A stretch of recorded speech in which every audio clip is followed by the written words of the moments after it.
learning journey for us. I want to thank you very much for all this presentation. It was really remarkable. And what I want to also to do is to thank all the team who organized this conference, and also thank Jamain for his advisor. Thanks to you, we have really a good panel. And I want you to give a big applaud for Marian for his contribution.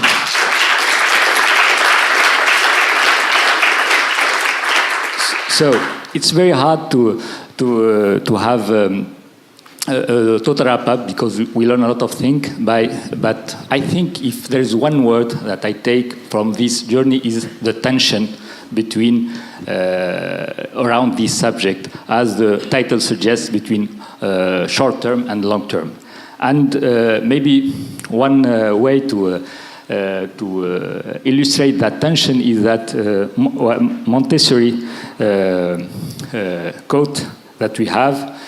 What do you do for me? You take it away from me. So that's really an illustration of that tension. Another way also to illustrate that tension we see in this morning that mayors who want to please the population give them food for free, and because of that they lose their dependency, and it increases the risks. Another tension we see that the optimal collective decision should be that we focus on preventive way, but all political consensus lead us more to focus on curative one.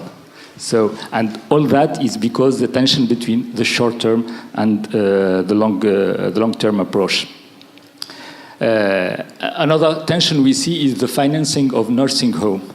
So the financing of nursing home increases the risk in a significant way because of moral hazard, exposed moral hazard.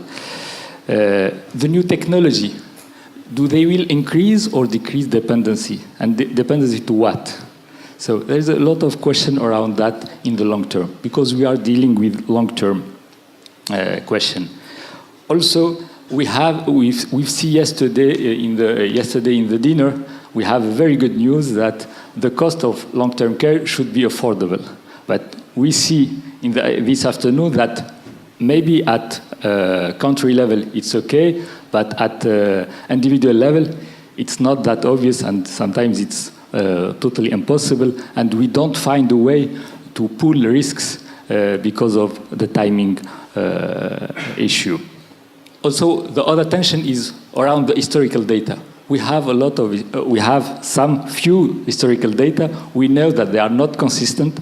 We know because of trend that the past don't predict the future, but we are in some way obliged to use this data to predict the future, and very, very far future. Of course, we need, thanks to all the knowledge to, let's say, to transform the way and to not do linear prediction, but still we have this data, and it creates a lot of tension.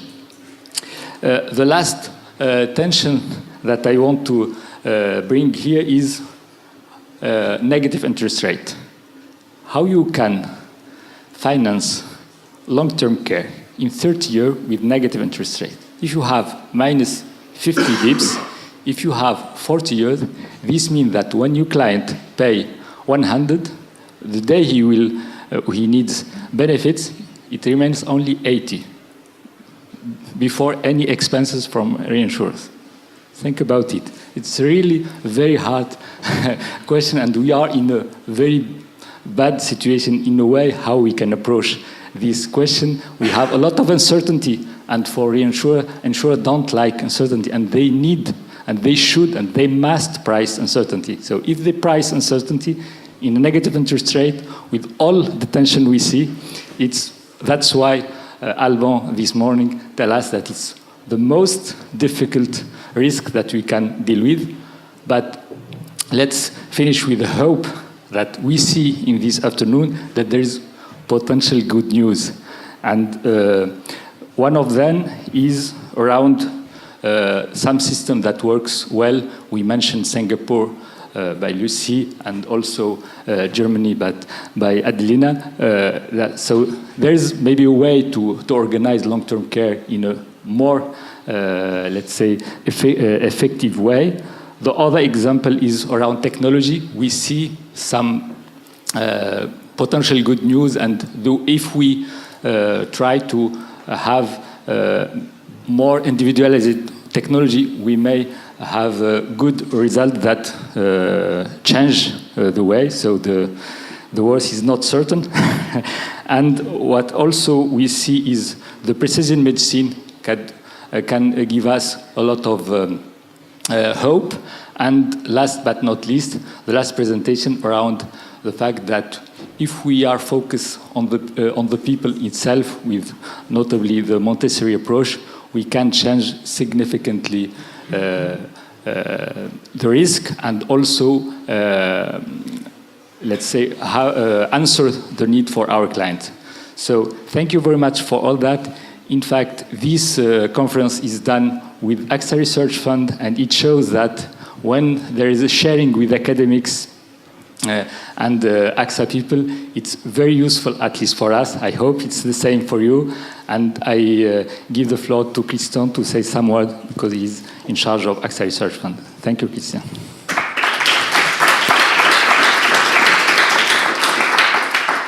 Thank you very much, Mahmoud. First of all, congratulations to you for having organized this event today. You did the longevity event in 2015.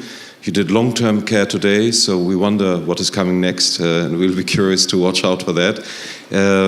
I would like just to say a few words on behalf of the Research Fund, and first of all, thank very much the academic guests. You're bringing so much to us here, and we are very, very grateful for that. First of all, for your readiness to listen to our experts, to listen to much more the down-to-earth and practical aspects that we are dealing with, and second, to share your knowledge and do so in a way that is accessible to us as non-scientists in this area. So this is really, really something we treasure a lot.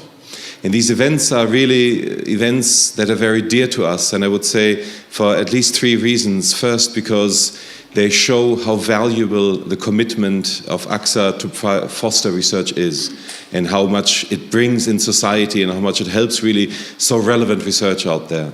And the second is that it shows the quality of the selection, and I say this with the chair of the scientific committee, Tom, who's in charge of the selection process, and we are always reminded how proud we can be to have such wonderful academics close to us. And the third is really that we also believe it makes us a better company, it makes us a better sector, it helps us to guide the way down the road. So to the academics, I would just like to say thank you. I would like to tell you also that you are part of a community that is growing. 500 projects have been funded. And Tom, we will meet next week under your leadership and select a few more. So the community is growing and active, and that's something you are part of. And then I also want to tell you that the events, when you come here, they have a very long half-life. So people will talk about today's event for many, many days and weeks and months to come. So it's like an injection you give to us, and it is a very effective one. And this is an institution that works very much on stretches. I don't know whether you know what stretches are. Stretches are messages that the chief financial officer sends towards the year end. They're not related to Christmas, they're really related to more ambition and so on. And that's how we often run, and that's how we make our targets. And what you're providing us are intellectual stretches, and they are even as powerful as the financial ones, and if not much more. And to the AXA colleagues, I would like to say that the Research Fund is there for you. We love to organize these events. This is really something, because we also get the feedback. You were so kind, for example, to say that you cherish them, so that shows that the academics too like to engage with the corporations, and that's something very much of mutual interest. And finally, just a word to the AXA research team to say thank you very much for having facilitated the day of today. So we are at the end of a wonderful day. Thank you to everybody. Safe travel back, and we look forward to seeing you again soon. Thank you.